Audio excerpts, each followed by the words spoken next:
کنستائن اس وقت لالا موسیٰ اور جنگ کے اندر جو آپ سب اکٹھے ہوئے ہیں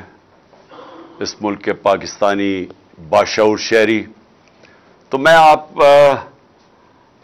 آپ کے سامنے سب سے پہلے ایک بات رکھنا چاہتا ہوں کہ آج ایک تماشا ہو رہا ہے لندن میں، اور یہ کسی دنیا کے ملک میں اس طرح کا تماشا نہیں ہوتا کہ پچھلے 5 دن سے پاکستان کا 3-4 دن سے پرائم منسٹر بھی گیا ہوا ہے اور بھی لوگ گئے ہوئے ہیں، اور مقصد ان کا کیا ہے؟ وہاں جا کے فیصلہ ہو رہا ہے کہ پاکستان کا آرمی چیف کون بنے گا۔ میں ذرا اپنی ساری قوم کو کہتا ہوں کہ ذرا غور کریں کہ اس ملک کے ساتھ کیا ہو رہا ہے، کہ جو ہماری نیشنل سیکیورٹی کا سب سے اہم عہدہ آرمی چیف کا، اس کا فیصلہ کدھر ہو رہا ہے؟ لندن میں بیٹھ کے۔ فیصلہ کون کر رہے ہیں؟ اس ملک میں ایک کنوکٹڈ آدمی، ایک سزا یافتہ آدمی، ایک مفرور جھوٹ بول کے ملک سے باہر گیا، دوسری دفعہ جھوٹ بول کے ملک سے باہر گیا، وہ فیصلہ کر رہا ہے۔ اس کے ساتھ اور کون ہے؟ اس کے بیٹے ہیں جو اس ملک سے باہر بھاگ کے گئے احتساب سے، ان کے دور میں، نون لیگ کے دور میں۔ اور کیوں گئے؟ کیونکہ وہ جواب نہیں دے سکتے تھے کہ اربوں روپے کی پراپرٹیز ان کی لندن میں کدھر سے آئیں، اور انہوں نے کہا ہم پاکستان کے شہری نہیں ہیں۔ 3 دفعہ پرائم منسٹر کے بیٹے کہتے ہیں ہم لندن کے شہری نہیں ہیں، کیونکہ وہ جواب نہیں دے سکتے کہ اربوں روپے کی وہ حسن نواز، وہ کم از کم 10 ارب روپے کی جو پراپرٹی اس نے لندن میں لی، وہ کدھر سے آئی۔ ساتھ ہے ان کی بیٹی جو پینما میں اس کے نام پہ یہ 4 بڑے بڑے محلات کا انکشاف ہوا تھا، جو سب نے حسین شریف نے کہا کہ الحمدللہ ہمارے ہیں، نواز شریف نے کہا ہمارے ہیں، لیکن یہ نہیں بتا سکتے کہ پیسہ کدھر سے آیا۔ تو وہ وہاں بیٹھے ہوئے ہیں، اسحاق ڈار کے بیٹے وہاں بیٹھے ہوئے ہیں جو کہ ملک سے باہر بھاگے ہوئے ہیں، اور اسحاق ڈار بھی ملک سے باہر بھاگا تھا جب تک NRO نہیں دیا، اور ہینڈلرز نے اس کو یہ یقین دہانی نہیں کی کہ فکر نہ کریں آپ آ جائیں تو آپ کو کوئی نہیں پکڑے گا۔ تو یہ وہ لوگ، اور جس میں پھر شہباز شریف کا بیٹا بیٹھا ہوا ہے، سلمان شہباز، جو احتساب سے بھاگا ہوا باہر۔ تو وہ جو اس ملک کے چوروں کا ٹبر ہے، وہ فیصلہ کر رہا ہے اس وقت اس ملک کے مستقبل کا۔ تو میں ہی اپنی ساری قوم کو یہ بتانا چاہتا ہوں کہ یہ کسی دنیا کے مہذب معاشرے میں یہ تصور بھی نہیں کوئی کر سکتا کہ یہ ہوگا کہ ملک کے اہم فیصلے ملک کے باہر ہوں اور وہ لوگ کریں جو 30 سال سے ملک کے پاسا چوری کر کے باہر لے کے جا رہے ہیں۔ اور میں دوسری بات کہ شہباز شریف کے اوپر ایک اخبار کے اوپر اس نے ہرجانہ کیا کہ میری توہین کی گئی ہے، اور اس نے جا کے عدالت میں چلا گیا۔ اب شہباز شریف کو نہیں پتا تھا کہ برطانیہ کی عدالتیں کیوں، ونسٹن چرچل ان کے جو بڑا اسٹیٹسمین تھا، اس نے کیوں کہا جب برطانیہ ہٹلر کی دوسری جنگ عظیم میں جب تباہ کر رہے تھے برطانیہ کو، تو اس نے کیوں کہا، اس نے جب کسی نے پوچھا ہم بچ جائیں گے، اس نے کہا کیا ہماری عدالتیں انصاف دے رہی ہیں؟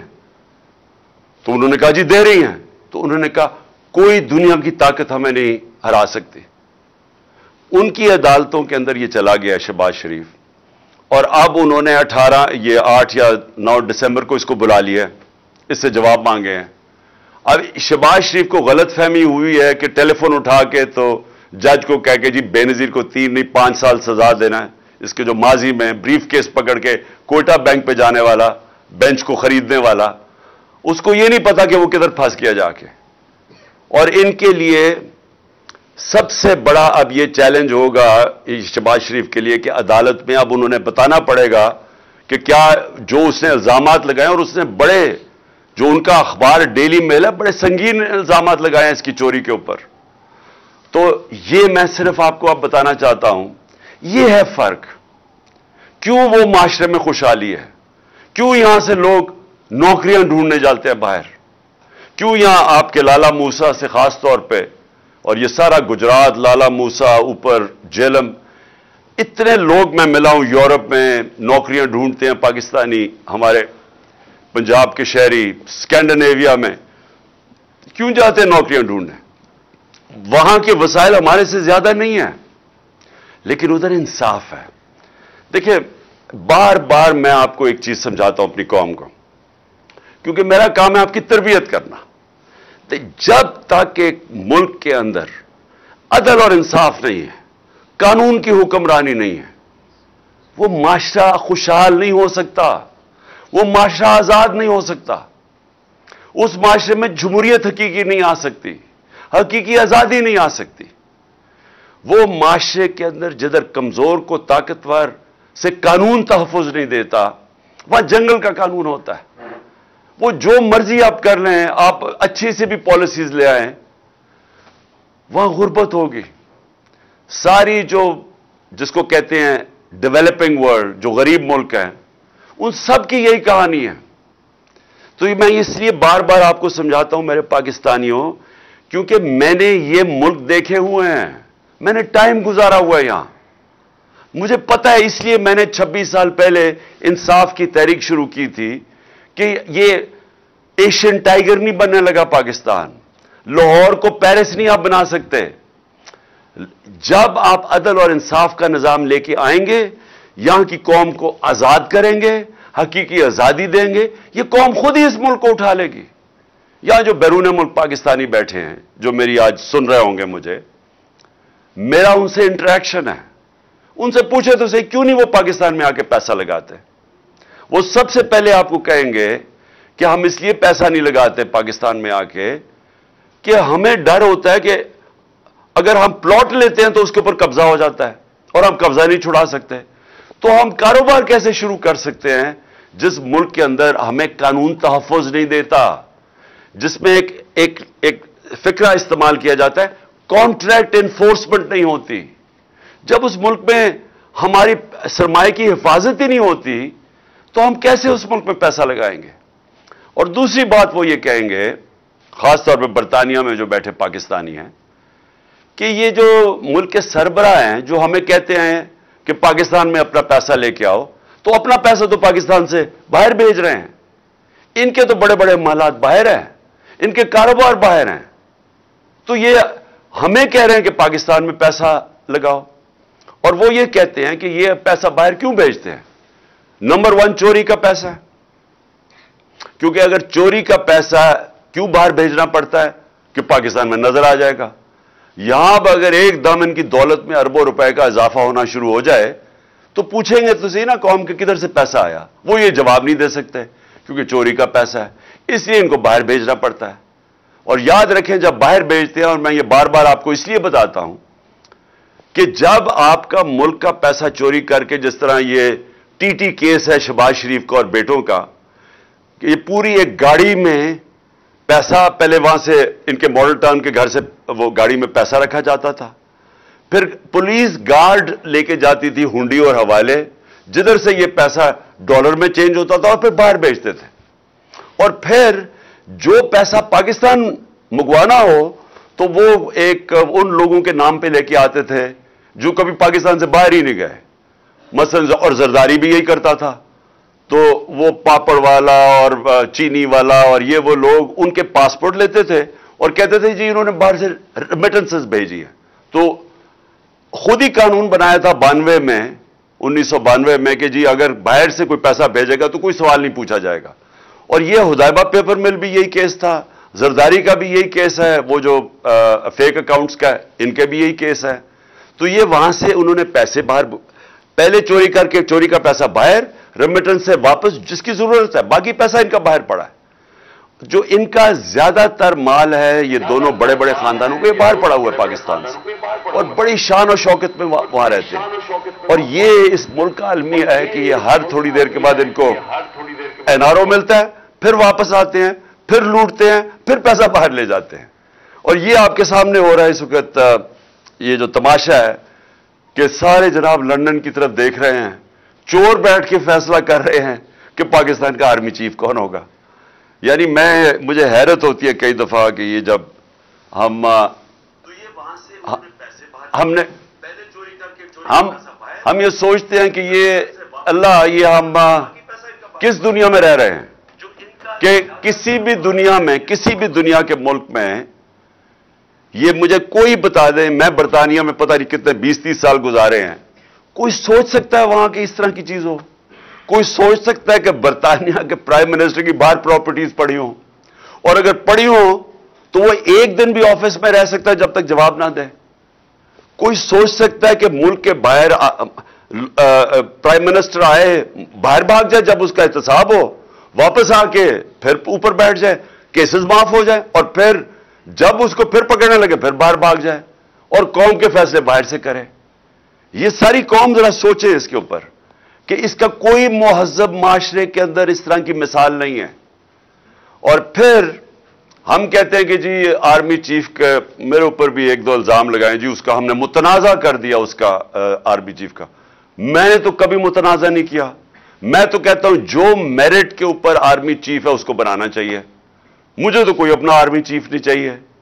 پھر سے نہ مجھے اپنا کوئی جج چاہیے، نہ مجھے کوئی اپنا آئی جی چاہیے، نہ مجھے اپنا کوئی نیب کا ہیڈ چاہیے، مجھے تو بہترین میرٹ کے اوپر لوگ چاہیے، ان کو چاہیے۔ ہر آدمی ان کا اپنا ہونا چاہیے۔ اب پنڈی اسلام آباد کا شہباز شریف نے آئی جی بنایا، اس کو سزا ہونے والی تھی سیف سٹی کیس میں، اس آئی جی کو اس کو سزا ہونے والی تھی، اس نے اٹھا کے اس کو آئی جی بنا دیا۔ کیوں بنایا اس کو؟ کیونکہ وہ کرپٹ ہے، وہ اب اس کی خدمت کرے گا، وہ اس کا ہر ناجائز کام کرے گا۔ اس لیے اس طرح ملک تباہ ہوتے ہیں کہ اداروں کے اوپر لوگوں کو اس لیے نہیں لے کے آتے کہ وہ میرٹ پہ اور ملک کا فائدہ ہوگا اور ادارے کو مضبوط کرے گا، ان کو اس لیے لے کے آتے ہیں کہ یہ ان کے غلط کام کریں گے، اور یہی انہوں نے کروایا آج تک۔ عدلیہ کے اندر انہوں نے ڈنڈے مار کے جب چیف جسٹس سجاد علی شاہ جیسا دیانتدار جج کو جب بھگایا وہاں سے اور پھر پیسے رشوت دے کے اس کو جب ہٹایا، تو یہ اس لیے نہیں کہ ان کو کوئی فکر تھی کہ پاکستان کی عدلیہ ٹھیک کام نہیں کر رہی، اس لیے کہ وہ ان کے نیچے نہیں تھی، ان کی غلامی نہیں کر رہی تھی، ان کے غلط کاموں کے اوپر غلاف نہیں ڈال رہی تھی، چھپا نہیں رہی تھی۔ تو جب جن لوگوں کی پوری تاریخ ہی یہ ہو تو وہ لوگ پاکستان کے آرمی چیف کا فیصلہ کریں گے لندن میں بیٹھ کے؟ اور میں ان سے بھی پوچھنا چاہتا ہوں جو ان کے ہینڈلرز ہیں، کیا ان کو فکر نہیں ہے پاکستان کی؟ کیا ان کو نہیں سمجھ آ رہی ہے کیا ہو رہا ہے ملک کے اندر؟ کیا ان کو تب نہیں سمجھ آ رہی تھی جب یہ ایک چوروں کو اوپر مسلط کیا جا رہا تھا کہ انہوں نے ملک کے ساتھ کرنا کیا ہے؟ جو 30 سال سے ملک کو لوٹ رہے تھے ان کو پھر سے جب مسلط کیا انہوں نے، تو کیا ان کو یہ نہیں نظر آ رہا تھا کہ انہوں نے کرنا کیا ملک کے ساتھ؟ تو یہ جو ہو رہا ہے یہ ہونا تھا، کیونکہ انہوں نے ماضی میں بھی یہی کیا ہے۔ میں یہ سوال پوچھتا ہوں کہ کون ذمہ دار ہے اس کا کہ جو پاکستان چھوڑ کے گئے تھے ہم، جو عدم اعتماد سے پہلے مارچ کے اندر جو پاکستان تھا، مجھے وہ بتائیں۔ آج پاکستان کی بزنس کمیونٹی سے پوچھیں، پاکستانی کسانوں سے پوچھیں، پاکستان کے مزدوروں سے پوچھیں کہ وہ کس طرف پاکستان جا رہا تھا۔ 17 سال کے بعد ہماری بہترین ملک کے اندر دولت میں اضافہ ہو رہا تھا، جس کو گروتھ ریٹ کہتے ہیں۔ تیسرے سال میں 5.7% ہماری اکانومی گرو کی، اور چوتھے سال میں 6%۔ اور انشاءاللہ اگر ہمیں یہ سازش کے تحت نہ ہٹاتے، ہم نے 7% پہ جانا تھا۔ جو تیل کا تھا، جو اصل ہمیں جھٹکا پڑا تھا تیل کا، تیل کی قیمتیں تو نیچے آ گئی ہیں۔ تو ہم نے جو اپنے لوگوں کو مہنگے ڈیزل اور پیٹرول سے بچایا تھا سبسیڈائز کر کے، وہ ہم یہی سوچ رہے تھے کہ ہم روس سے سستا تیل لیں گے، اور دوسری چیز ہم اور چیزوں سے پیسہ نکال کے، یعنی اور اپنی ڈیولپمنٹ فنڈ سے پیسہ عوام کو سبسیڈائز کریں گے تاکہ بوجھ نہ پڑے عوام پہ، تاکہ مہنگائی نہ ہم روک کے رکھیں۔ انہوں نے آتے ساتھ ہی پہلے تو انہوں نے مہنگائی آسمانوں پہ چلی گئی، ہماری 15 سے 16 تک گئی ہے ہماری مہنگائی ہمارے دور میں، اور انہوں نے شور مچایا ہوا تھا۔ یہاں 27% ہے آج مہنگائی، 50 سال کے بعد سب سے زیادہ مہنگائی ہے آج پاکستان میں۔ اور انہوں نے ان کی وجہ سے، کیونکہ یہ اکانومی نہیں ہینڈل کر سکے، آج روپیہ ان کے دور میں